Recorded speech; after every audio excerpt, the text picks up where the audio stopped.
আমাদের উচিত কর ধইরা নিজেরা টাকা কামাই করতে চাই, ভালো সরকার। আর আমরা হিন্দু মানুষ না, আর কি বলবো ভাই, আমরা খুব অসুবিধায় আছি। পেঁয়াজের দাম কম ছিল কিছুদিন আগে, আবার পেঁয়াজের দামটা বেড়ে গেছে।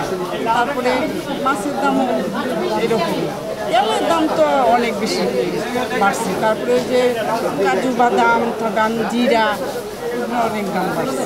এই সরকারের প্রতি আত্মপ্রত্যাশা ছিল মানুষের অনেক বাচ্চা পোলাপানেরা মনে ভাবছিলাম যে কী করবো, ওদের মধ্যে এনার্জি আছে, অনেক কিছু করতে পারবো। তা তো দেখি না, ওরা যেও ওই সরকারের মতোই হয়ে গেল।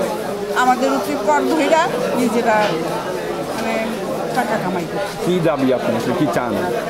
চাই ভালো সরকার। আর আমরা হিন্দু মানুষ না, আর কি বলবো ভাই, আমরা খুব অসুবিধায় আছি। আমার নিজস্ব বাড়ি ঘর ভেঙে গেছে। কবে?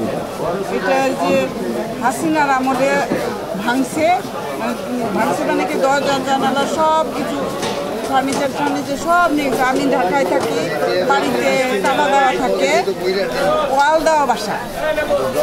এখন তো সমস্যা নেই। তারপরে এই সরকার আসার পরে একটা লোক উঠে পড়ছিল ঘরে, পরে আমার মেয়ে যায় থানায় অভিযোগ দিয়েছে। অভিযোগ দিলেও কেউ আসেনি। মুখে আসবো, দারোগা আসবো, দারোগা বলছে গেলে আর্মি গেলে যাবো। কোথায় আপনার বাড়ি? জামালপুর। আমার কেমন যেন মনে হয় যে এখনও মানে নীরবে হয়তো চাঁদাবাজি চলে, তা নাহলে জিনিসপত্রের দাম হঠাৎ করে আবার রোজার পরে আরও বেড়ে গেছে। সরকারের প্রতিনিয়ত মনিটরিং করা উচিত কঠোরভাবে। দেশি শসা হাইব্রিড আছে 70, আর করলা, ভেন্ডি এগুলোর দাম কম, এগুলোর দাম কম, এগুলো 60 টাকা।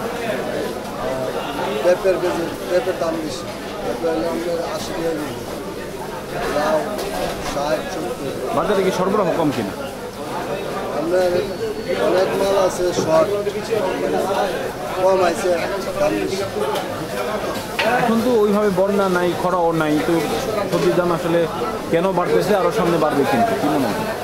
এটা আপনারা বলতে পারবেন কারণ বোঝার জন্য। যেখানে পাইকারি আরও ওই জায়গায় গেলে আমরা সবচেয়ে খবরটা ভালো হয়।